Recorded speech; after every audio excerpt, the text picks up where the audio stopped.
allow that to be open longer, it lets that motion be captured. On the opposite side of that, if you're trying to, like she said, picture like a NASCAR, or if you're trying to picture, for instance, in the agriculture world, if you're trying to picture livestock that can be moving, it's what I did today. I actually shot some baby pigs for an online sale coming up. You want your shutter speed to be higher because you can freeze the motion. So if they're about getting ready to step, if you have a higher shutter speed, you're going to freeze frame that. So it'll be just a quick, clean, everything's going to be in focus. Everything's going to be tack sharp. You won't get any of the unwanted blur or anything in your image when you're taking, for instance, like livestock photography. On the same side, that's going to make it just a lot darker. So that's why aperture, and here in a second, ISO is going to come into play so that you can expose your image correctly. So quick take home, the slower your shutter speed means you're going to have a brighter image. It's also going to mean that you're going to have motion blur, and the faster your shutter speed, the darker your image potentially will be, and you will have basically no motion blur whatsoever. Everything will be stop motion. Yes. And so, if you're taking pictures inside, we'll get into ISO next, but you kind of want to keep that lower to keep your picture clear, but then you're going to lose, you kind of play back and forth of losing light and gaining light. And so to be able to keep your ISO lower, taking pictures inside, you can go ahead and, if you're taking pictures of a still image, of a still image, you can keep that shutter speed a little lower and not have to worry about the blur as much when the image isn't moving. Good. Okay, so find our shutter speed. Everybody find your shutter speed. Find it. So it's hard to do this, but we are right on it. So we just go to it, and then you can definitely play with it, going back and forth wherever you want it as you go. I have this camera on manual, so you guys can I encourage putting it on manual and playing with these different settings just to play with them and learn kind of what happens when you move one. Taking a picture of the same thing, set something up and take a picture of it over and over and play with your cameras, changing those settings and see the difference that it makes in your photo. Let me go back to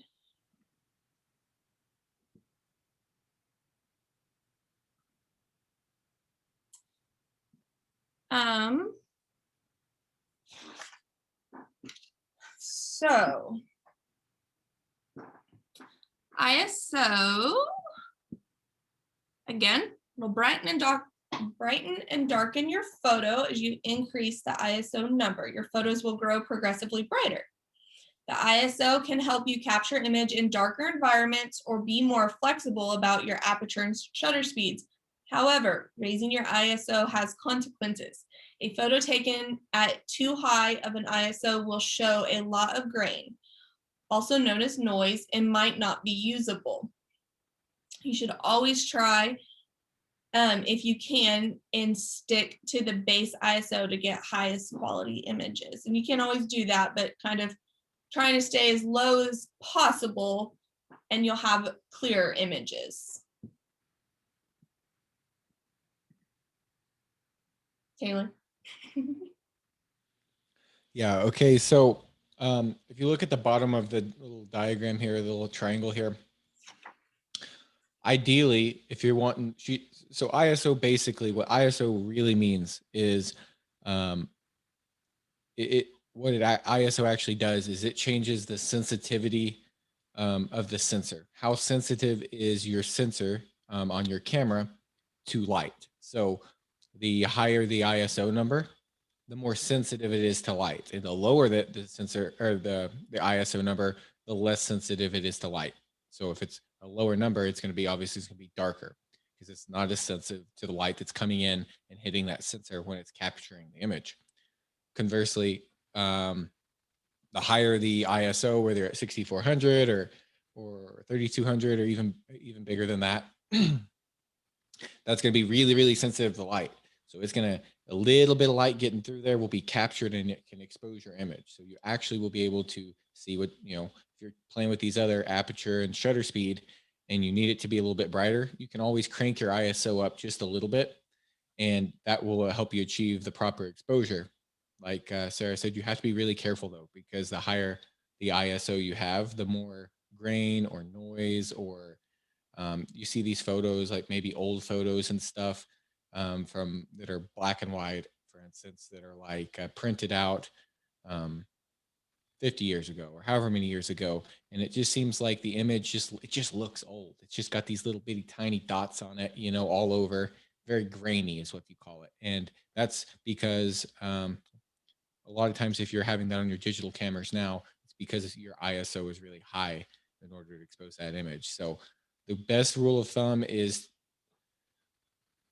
to paint everything. If you're going to paint it with a broad brush, the lower your ISO, the cleaner and the clearer and the crisper your image will be almost always. The higher your ISO, the more grain and noise you're going to introduce into the image. So there are different cameras that have different base ISOs, which is what Sarah talked about.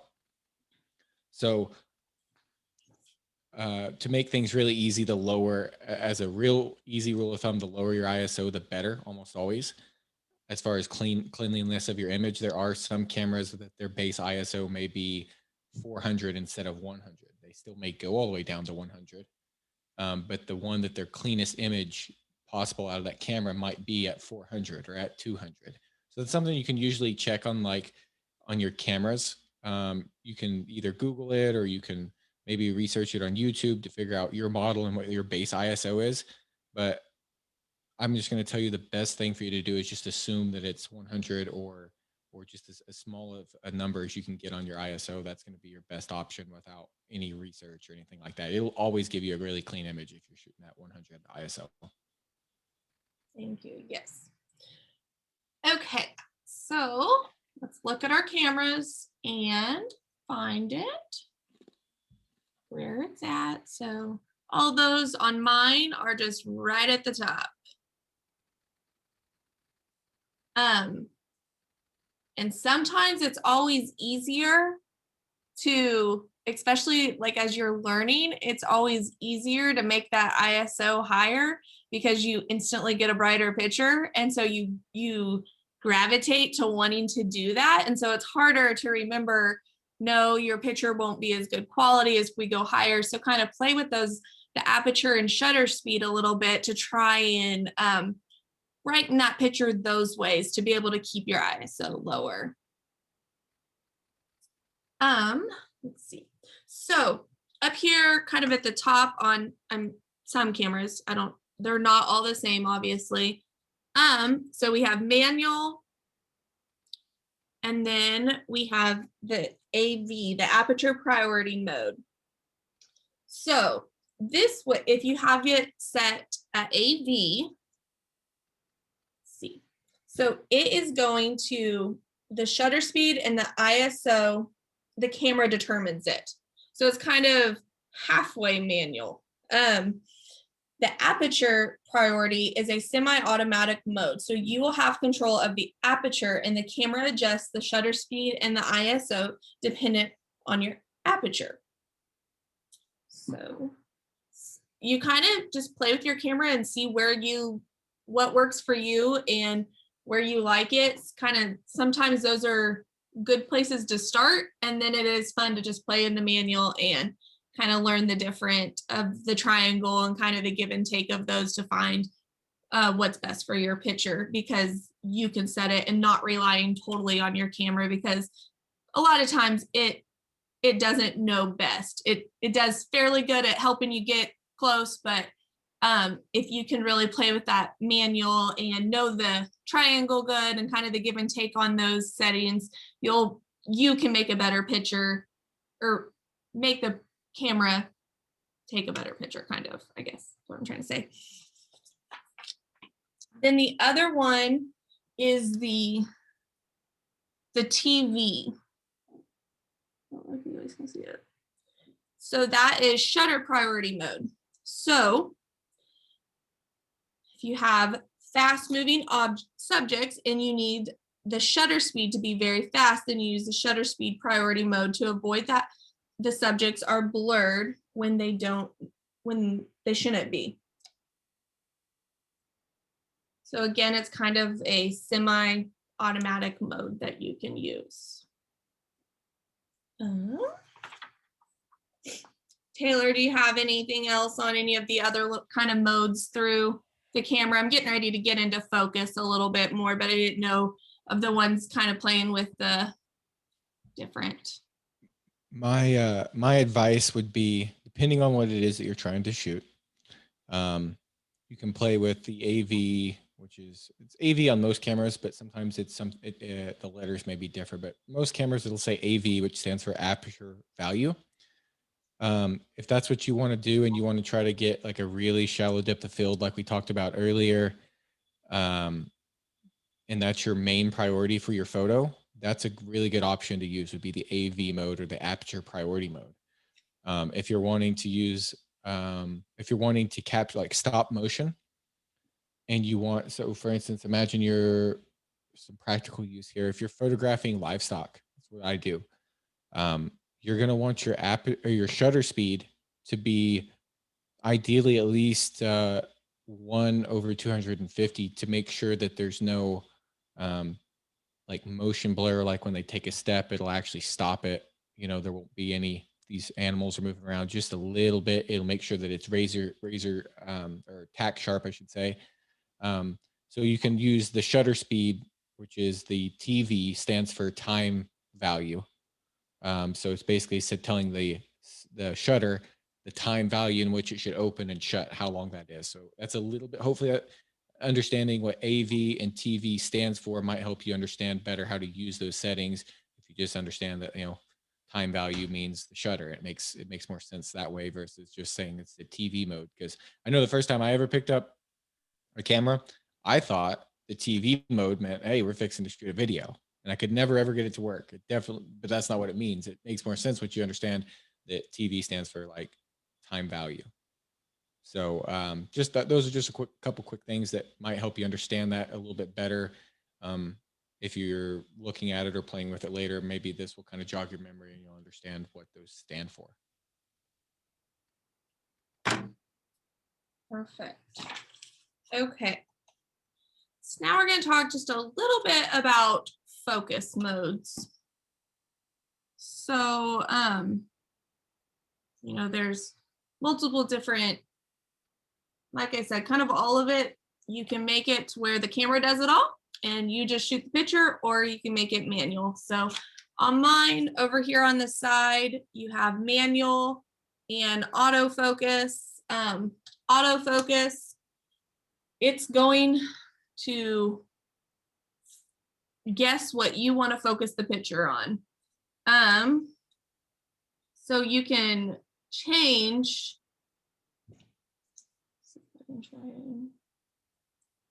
I'm probably pretty, am I small to you guys?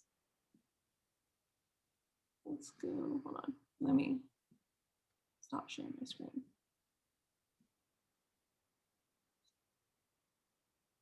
Okay. So if we come here, we can see if you click. So you can change how you want, Taylor, I'm not going to say the actual technical terms that are correct here, but kind of where you want it to focus. I like mine to be kind of set somewhere like there. That's just my personal preference. But depending on what you're doing, you can change that around. And so when you go into focus it, you can set where you want it to focus. Add anything you want me, you think I need to, Taylor?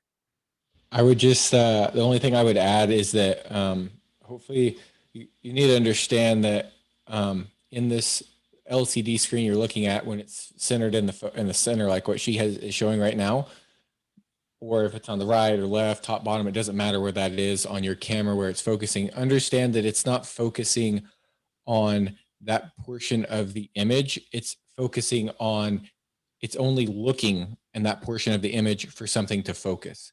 So if it's looking, so if you're selecting on something on the right side of the image, or your focus is on the right side of the image, then you need, then it's only going to be looking in that area to focus. So it's in 3D space.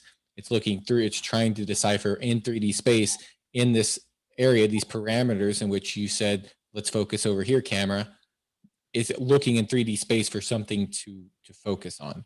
So it could be something way far off in the background, or it could be something up really close to your lens. It doesn't matter. It's just, it's only looking in that area. So the other side of the camera, or the other side of your LCD display or whatever, it's not even looking there. It's not paying any attention to it. It's only focusing on where you're telling the camera to look at.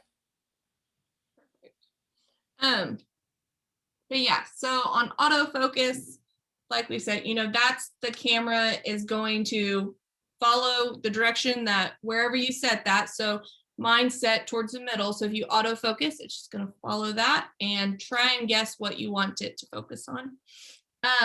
In that 3D space, I would add in that 3D space I was telling you about. You select where you want it to look, and if it's on autofocus, it's going to say, okay, where you told me to look, I'm looking, and I'm going to try to decide what to focus on. That's what she means by that. It's not like auto-focusing, like it's just picking random objects. It's actually trying to find something. A lot of times it's whatever's closest to the camera in autofocus. Not all the time, but a lot of times that's the way it is. So just understand that it's not like, I want my camera, for instance, like I got this neon sign behind my head. I want my camera to focus on that, and it won't focus on that. Well, it's probably going to focus on my face because it's closer if it's in a center zone, if that makes sense. So it's not randomly picking things. It's trying to, with some base of logic, decide what to look at. It's not, if it's not focusing on what you need it to focus on, you may have to play with it just a little bit. Just understand that's in a 3D space that the camera's looking in the little window in which you tell it to look. Yes. And I haven't shot behind very many cameras, but I do know mine. It's Taylor, you can probably explain this a little bit better, but like before you take a picture, kind of half, don't push all the way. If you kind of just lightly push, like a half push, it'll start focusing and finding what you want, and you can kind of touch it a couple times and it'll focus on, kind of direct that focus a couple different places. Yeah, so what she's saying there is it's racking focus. So it's deciding, okay, I'm supposed to be looking right here, and you half press that. You're just barely pressing it. You're not pulling it enough to actually fire the shutter, but you're pulling it halfway, and it's sending an electrical signal saying, hey, we're trying to focus here. And so it'll hunt again for focus. So it'll say, okay, I feel like this is what you want me to focus on because maybe it's the closest thing to the lens, or it's the thing that makes sense in 3D space for me to focus on. So if your image is blurry and it's not focusing, if you'll halfway press that, it'll try again. It'll zoom in, zoom. I won't actually zoom in. Let me rephrase that. It's not zooming. It's focusing in and focusing out. So it's racking focus is what they call it. And so it's searching in 3D space for something to focus on and maintain focus. And then when you're in manual, on whichever lens you have kind of out here, you can look through and find it to where you want it to go.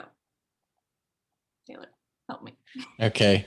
So I don't have my camera. I actually gave my second camera to a girl that works for me today so she could do a few things with it. But basically these lenses, actually, hold on one second. I have a lens. Give me 1 second. Okay. So I have this lens here, and I can just take this off so it's easier to see. But so you got a lens. Hopefully you can see this. Hopefully it's clear. So I have this lens right here. Okay. And there's this is actually a zoom lens. So one of these makes it zoom in and out. That's zoom. So that's not what we're talking about. Some camera lenses are zoom lenses like this, and they can zoom in and out. And that basically makes your image, I don't have to explain zoom. I'm sure you guys understand that. It just zooms in or it zooms out. Okay. So that's not what we're talking about. Some cameras have zoom, some don't. Some of them are just fixed. They have a fixed focal length and they won't zoom. They are what they are. And then like this ring right here, okay, this is the focus ring. So this is what she's talking about right here. So if it's in manual focus, which like for instance, um, my lens here has a little switch right here. I don't know if you guys can see that or not. Probably not. It has a switch, so I can see it says AF/MF. That stands for autofocus on the side, and then over here it says MF, which means manual focus. So it's different for your camera. Some lenses allow you, like this one, they allow you to switch this switch, and it's in manual focus now, or I can switch it back to autofocus. So if you have a lens that has that switch on there, you may look at it and pay attention to it and play with it a little bit. A lot of times, though, you have to change those settings in your camera. So that may be a camera setting you have to go through your menu system and figure out how to use. And if you have any questions about these, whatever cameras you have or lenses you have or anything, just go on YouTube and type in your model and research it. Just type in your question for a Canon 70D or whatever it is that you have, and it'll literally walk you through it. It's super simple. So back to the lens here, this ring right here that I'm spinning is the manual focus ring. So you can actually put it in manual focus and you can dial in what you want it to focus on. Okay. So you have a lot more control that way, but a lot of times you're basically relying on your eye, unless you have a really new and nice camera to tell you what's in focus. Most of the time it's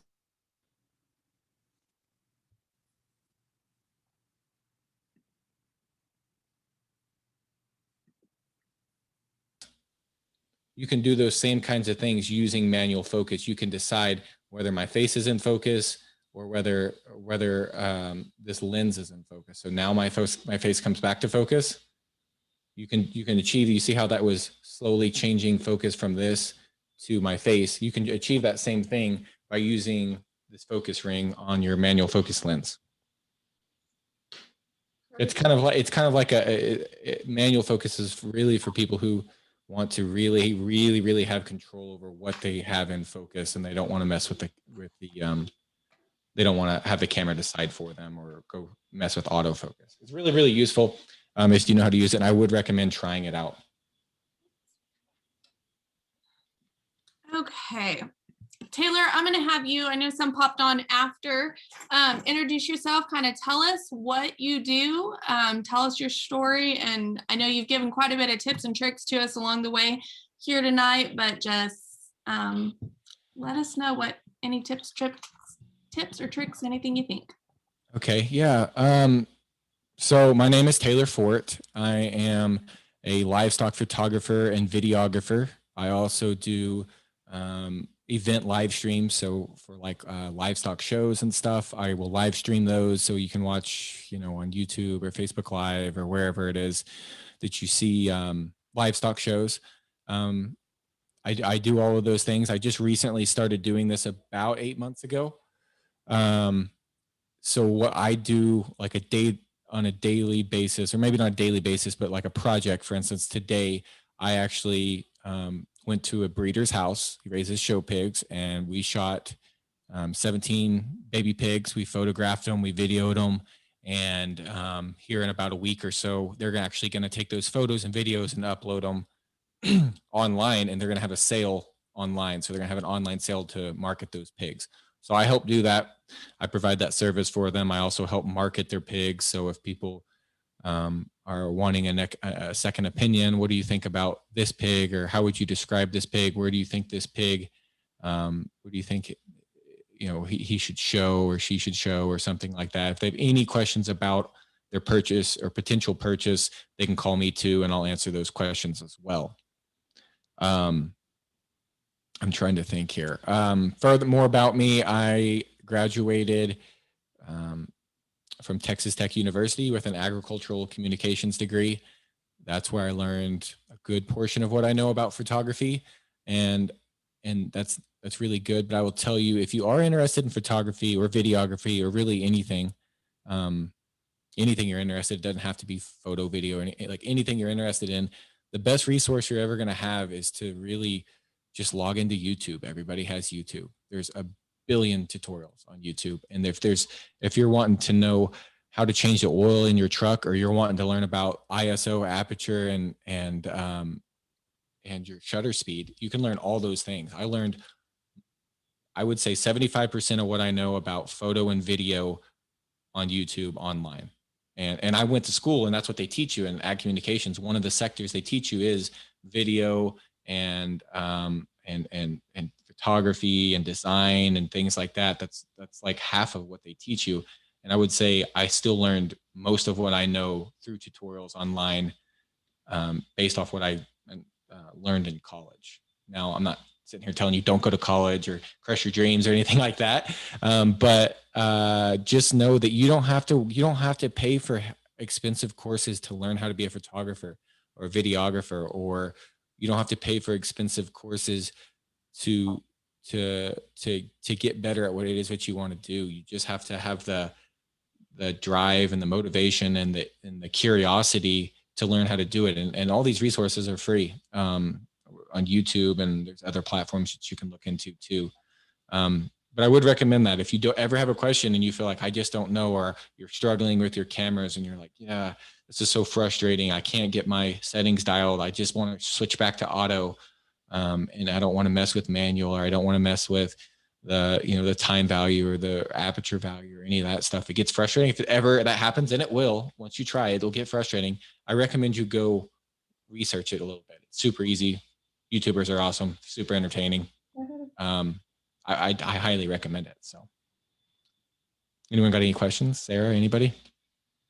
I was just gonna add to what you're saying is, getting behind the camera and playing with just go out and go play with the settings and take tons of pictures. That's the beauty of having a digital camera or a phone even.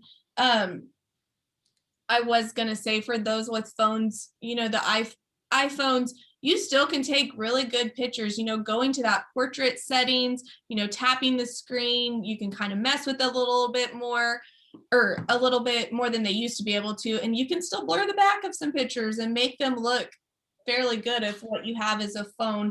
But really just getting out there and playing with your camera, Taylor, before he says he started his business about 8 months ago. Well, he spent a lot of years raising pigs and seeing those animals, and also being behind the lens, taking pictures of their own livestock and really learning it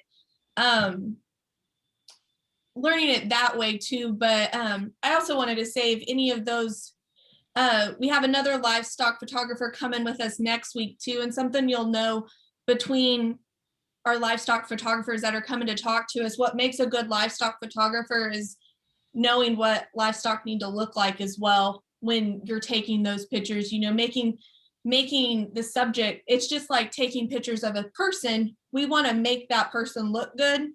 It's the same with livestock as well. We want a picture that flatters that livestock. And so kind of playing with setting them up and moving them around and stuff like that. But really getting out there and just playing with your settings. Yeah, I would add to that and I wish I would have said it too, but she's exactly right. So if you're gonna learn how to become a photographer, you enjoy it, whether it's for your source of income or it's a hobby, you really do. I mean, I can sit here and I can explain to you at nauseum how to run your camera and how to change your settings, and I can tell you exactly what you need to do in this setting or that setting, and adjust for this or that. I can tell you all those things. I know them all. You can learn them all on YouTube, and I told you how you can learn all those things if you ever have a question. But the best way to learn is to not just watch YouTube tutorials, not just listen to people talk about it, but is actually get out there and shoot. You have to shoot. You have to go out there, get your camera, and say, okay, I'm gonna go see what cool images I can create, whether it's with livestock, or maybe you like landscape photography, or you like product photography. I enjoy product photography. That's really cool. There's a lot of things out there that you can do, and you just have to get out there and practice. And you have to just put in the time with your camera, learn how your camera operates.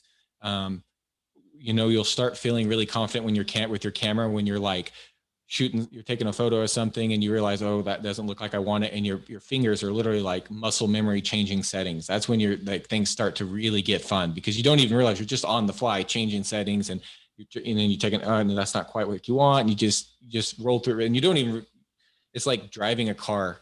I know that most of you here can't drive a car, but a lot of times you'll might hear your parents say like they're driving to work and they don't really remember. I mean, they know they drove to work, but they don't really know how they got there. And I know they took a turn here because that's how I always take a turn, but they don't remember the turn. They don't remember the stop sign. It's very similar to that. Once you get really comfortable with your camera and you've put in a lot of time and you're enjoying it, it becomes something that you don't even realize that it seems overwhelming now, all these settings, but once you really start to understand it, it's super easy and simple, and you don't even think about it. Yes, absolutely. And with these digital cameras, you can go take as many pictures as you want, or delete some, add another, delete them, go through them. We don't have to pay for every picture we take anymore like we used to. We didn't get to Yeah. have as much fun as we can now. And so take hundreds of pictures, take as many as you can. I'll give you an example about taking as many photos as it takes. It doesn't matter because your card on your camera your SD card that you put in your camera, most of these are going to hold more photos than you're willing to take in a single day. I told you guys earlier, I shot 17 baby pigs today for photos for an online sale. We took 1,700 photos, 1,700 of them. And it doesn't bother me at all because, I mean, I could take 3 times that. My card's not going to fill up. So take what you can, enjoy it. Take as many photos as you can. Write down the image number that you like, that you want to go look at on your computer later and sift through it and see what you like and what you don't like. But yeah, there's no reason not to just keep firing. And overshoot, because nothing just irritates you more is when you just got done from, whether it's landscape photos or whatever you're doing, you've got set up, you went to that place, you've taken those photos, and then you get home and you're like, oh no, I wish I would have set my camera this way, or you don't quite have it just perfect how you wanted it. So overshoot, because when you start looking at, even though in your eye you're like, oh, that picture turned out great, sometimes you go look at it and you're like, man, it's off a little bit. So nothing irritates you more than leaving and being done with it for the day and you're like, man, I wish I would have taken more. Sometimes you just miss focus. Sometimes you're out of focus and you don't see it, and you don't really. It's not like glaring in your eye on your display on your camera. And if you just you have something set up like you like it, and you do that kind of that little half pull of the trigger, and then you fire another photo. Sometimes that will get your focus where you may have missed it before. So yeah, exactly. As many photos as you can take. Try to make sure everything's in focus. Study what you're doing. See what you like, what you don't like, and just keep trying. Do you guys have any questions for Taylor before we finish up here? Any questions? All righty. Next week, we're going to be talking about photo composition in indoor and outdoor photography. We are going to do Flipgrid again this week. If you want to upload a picture, I definitely encourage you to use this week, go take pictures, go have fun like we've talked about. So this week, I want you guys to, play with those settings and upload 2 or 3, a couple different pictures that shows that you were playing with those settings and using different settings. It can all be from the same picture and things set differently or anything else. And I'm going to go through again. Let me share my screen and I'm going to go through again how to upload to that Flipgrid. It is a little bit different because it says that you're doing it in a video. So let me share my screen again. Okay. So here, let me go. So I will email this Flipgrid link I will email this Flipgrid link again this evening with kind of sum up what we talked about and also a link to this recorded Zoom. So in Flipgrid, when you come to follow the link, you'll come to Photography 101 and we'll go to week 2. In week 2, you will record your response. So how is it? Flipgrid is only by video, so we're just using what we have. But so you'll hit effects, photos. Drop image. Let's see. So mine I have on here. We'll just use this one.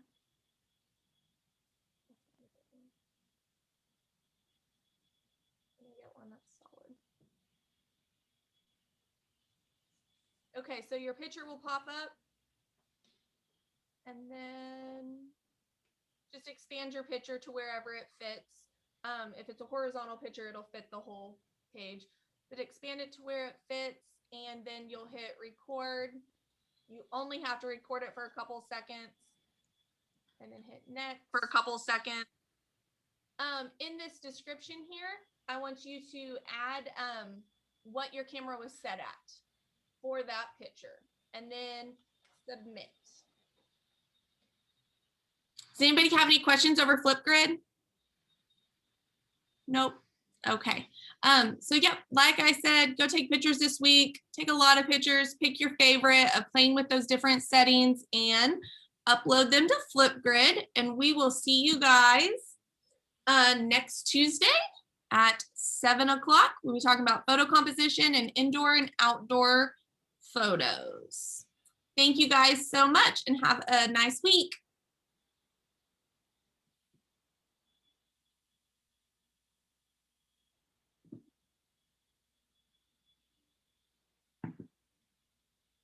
Hey. I was gonna say we're about to see who is just sitting here and listen, or who is just signing in to be seen or not, because they'll still be hanging around. They won't know it's over. So I have this video recorded, and I actually forgot to hit record while we talked about aperture. So I'm just gonna put aperture really quick, or you can, if you want to talk about aperture really quick. I have a couple so people can rewatch it. I completely forgot to hit record. I'm trying to pull up that.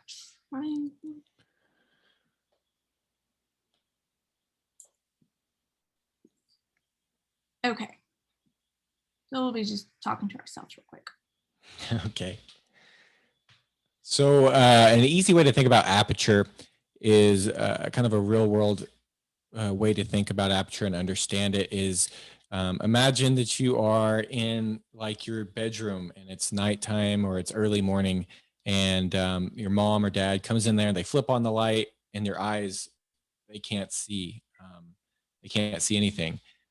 This is something you can really relate to aperture, because if you look down in the aperture on the aperture section of this diagram, in the bottom left corner, we have f-stop 1.4, and you can see that it's just a circle. It's wide open. On the opposite end, you can see that we have f 16, and it's really small. Those blades are tight. It's not going to be letting much light in. So when your mom flips on the light in the morning and says, "Hey, get up, it's time to go to school," this is something that your eyes, you can't see anything. It's because they're trying to close down to let as little bit of light in as they can, so you can actually see what's going on. If you're in the middle of the dark and you're trying to look and see in the middle of the dark, your pupils are going to be really wide and really open so that it can take in as much light as possible. So that's something you can really you can kind of have a real world experience or understanding of how aperture works as it regards to letting light into your image. So just know that if it's dark outside or your image is really hard, you can't see, it just seems really dark, you can take that aperture and you can open it up, you can make it wider, you can make it a small f value, f-stop 1.4, f2, f2.8, and that's going to allow more light in your image. And then conversely, if you want to make your image darker, or you want to get rid of some of the light in the image, then you can make your f-stop go a little bit higher, up to f11, f8, f16, and that's going to make everything a little bit darker. One more point I'll add to that is you see these photos with people will take where the background is really blurry. The way they're achieving that is with a really low f-stop, so maybe 1.4 or f2, f2.8. Those are going to allow the background to be really blurry. And I give an example there. If you see livestock photography, whether it's a picture of a bull or a heifer or a sheep or anything, and they're out there in the pasture taking a photo, and the background is just super blurred out, but the animal is really in focus, and the only thing that your eye is drawn to is that animal or the subject in the photo. The way they're achieving that is with a really, really wide aperture, meaning when I say wide, I mean a really low f-stop, a low f value there. If you can look at the triangle there, that's how they're getting it really, really blown out in the background. You can't see, it's very smooth and blurry. It's really cool. It's a really cool look. A lot of people find it favorable. But on the other end of the spectrum, if like, for instance, you're taking a photo of a landscape photography. You don't want just the trees in the foreground to be in focus and the mountain in the background be completely blurry. It wouldn't make sense, because then the photo becomes a photo of a tree and not landscape. It's not the whole picture. So if you want your whole entire picture to be in focus and have detail way in the back where maybe the mountains are and some of the trees or whatever that might be in the foreground, you want everything to be in focus, then you're going to want to use a higher f-stop or higher f value. It's going to let less light into your image, but it's also going to allow you to have more things in focus. You won't have that shallow depth of field that you would have if you're shooting at f1.4 or f2. It'll stop down. It'll make everything in focus for you. Perfect. Thank you, Taylor, for going back over that.